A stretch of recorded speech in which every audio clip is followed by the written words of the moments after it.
एक समय की बात है। एक छोटे से गांव में एक बूढ़ा किसान रहता था। उसका नाम रामू था। वह रोज सुबह जल्दी उठकर अपने खेतों में काम करने जाता था।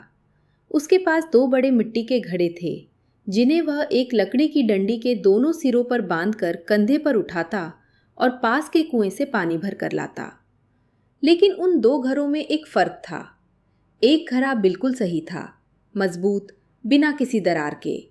वह पूरे रास्ते पानी को संभाल कर रखता और खेत तक पूरा भरा हुआ पहुंचता।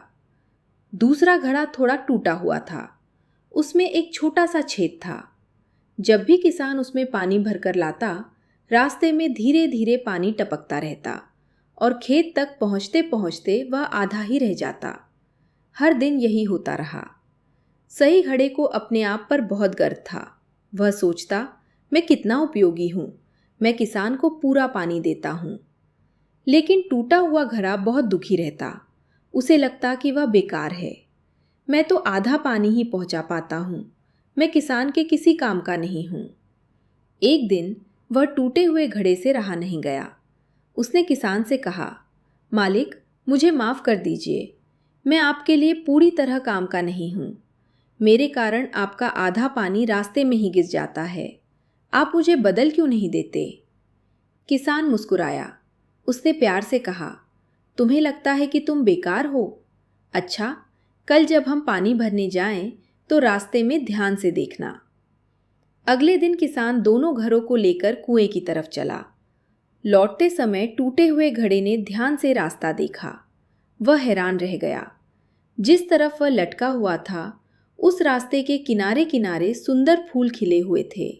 लाल, पीले, नीले, पूरे रास्ते रंग बिरंगे फूलों की कतार थी। जबकि दूसरी तरफ, जहां सही घड़ा था, वहां सिर्फ सूखी जमीन थी। टूटा हुआ घड़ा समझ नहीं पाया। तब किसान ने मुस्कुराते हुए कहा, क्या तुमने कुछ खास देखा? घड़ा बोला, हाँ मालिक, मेरी तरफ तो बहुत सुंदर फूल हैं, लेकिन इसका मुझसे क्या संबंध? किसान बोला, यह सब तुम्हारी वजह से है। घड़ा चौंक गया, मेरी वजह से? किसान ने समझाया, मुझे पता था कि तुम में एक छोटा सा छेद है, इसलिए मैंने तुम्हारी तरफ रास्ते में फूलों के बीज बो दिए।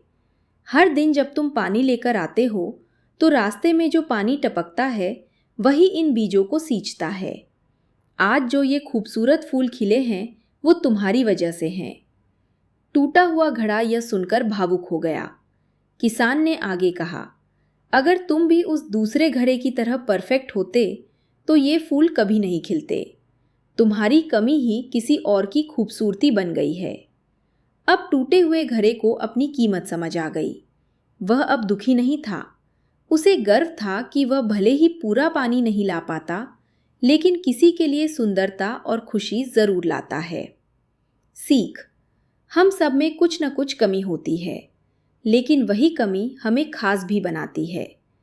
ज़रूरी यह है कि हम अपनी कमियों को समझें और उन्हें अपनी ताकत में बदलें, क्योंकि कभी कभी हमारी कमज़ोरी ही किसी और के जीवन में खूबसूरती बन जाती है। दोस्तों, अगर आपको कहानी पसंद आई है तो प्लीज़ लाइक, शेयर और सब्सक्राइब करें। Thank you.